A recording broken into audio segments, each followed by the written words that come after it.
So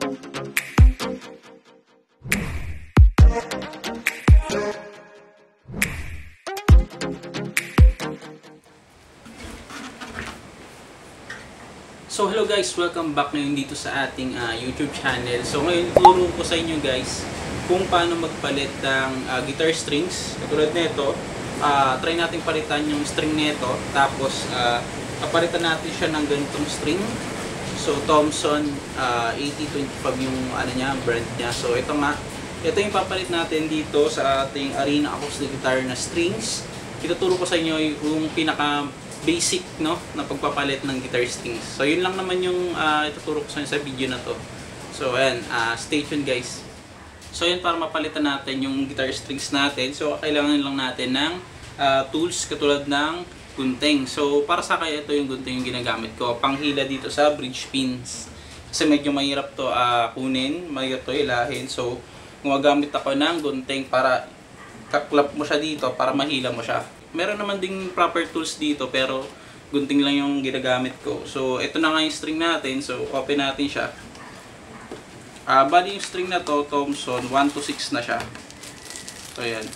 1, second string, third string, fourth string, fifth string, saka 6. So 1 to 6 na siya. Pero papalitan lang natin para maturo ko lang sa inyo is yung ating 6 string.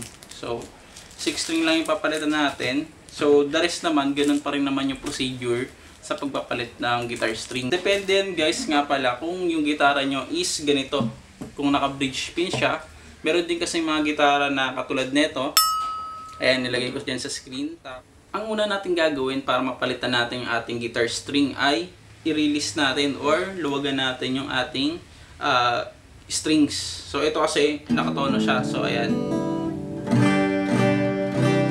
Ngayon, luluwagan natin siya. So, luwagan natin yung 6 string. Ayan. Sige, luwagan nyo lang. Tapos, ayan. Pag nakita nyo na ganito na siya, ayan, maluwag na yan. So, luwagan nyo pa.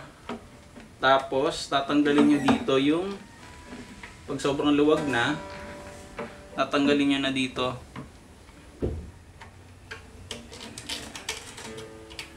So, once na matanggal nyo na dito, so ayan, kita ka ganito na siya. So gagawin natin, hilahin na lang natin siya. So natanggal na natin yung ating 6 string. Ayan. So ang ginawa lang natin, number 1 is luwagan yung string para hindi siya pipitek. The rest naman, kahit di mo na luwagan yan, kung di mo naman siya kapalitan ng string.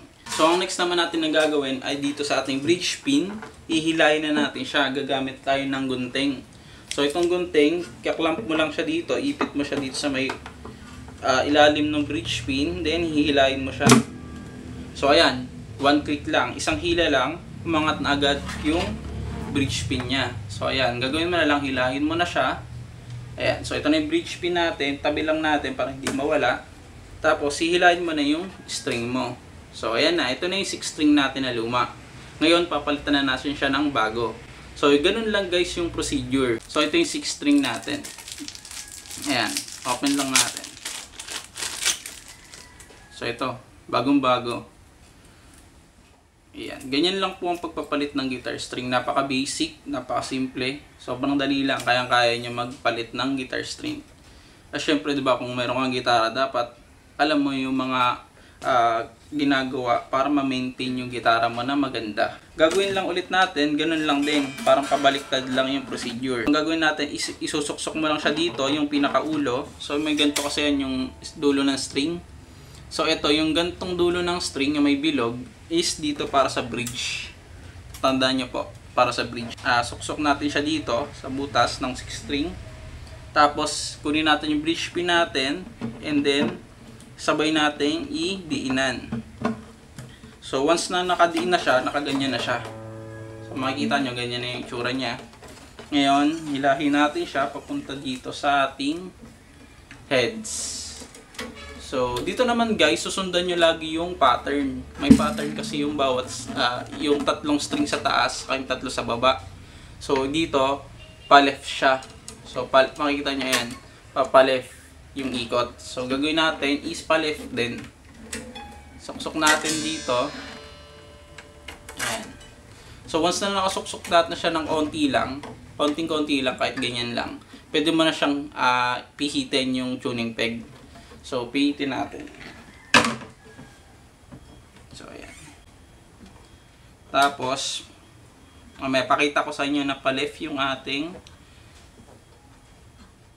pihit. Ayan.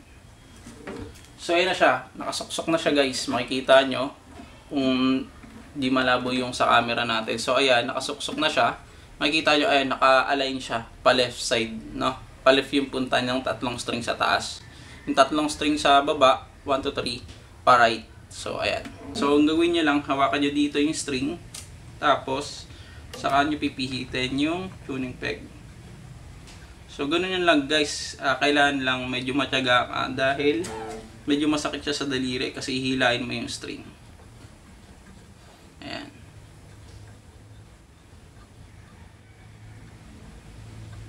So, ayan, makita nyo, may higpit na yan.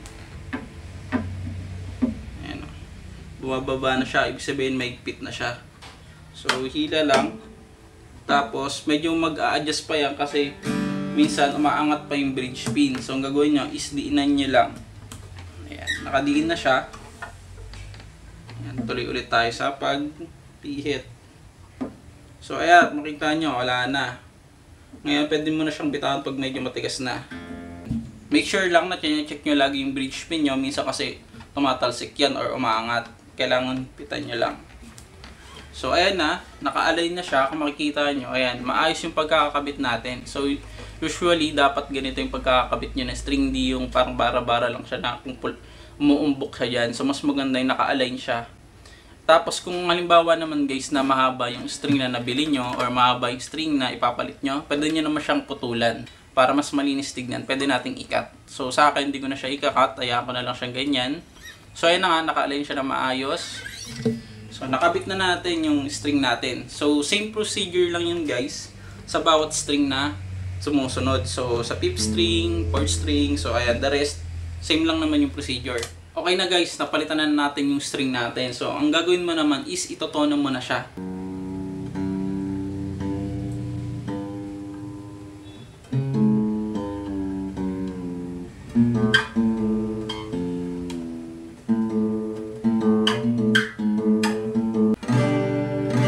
So, ayan, natono na natin siya. So, okay na, nakapagpalit na tayo ng guitar string. Yehey! So, ganun lang ka-basic, ganun lang kadali ang pagpapalit ng guitar string.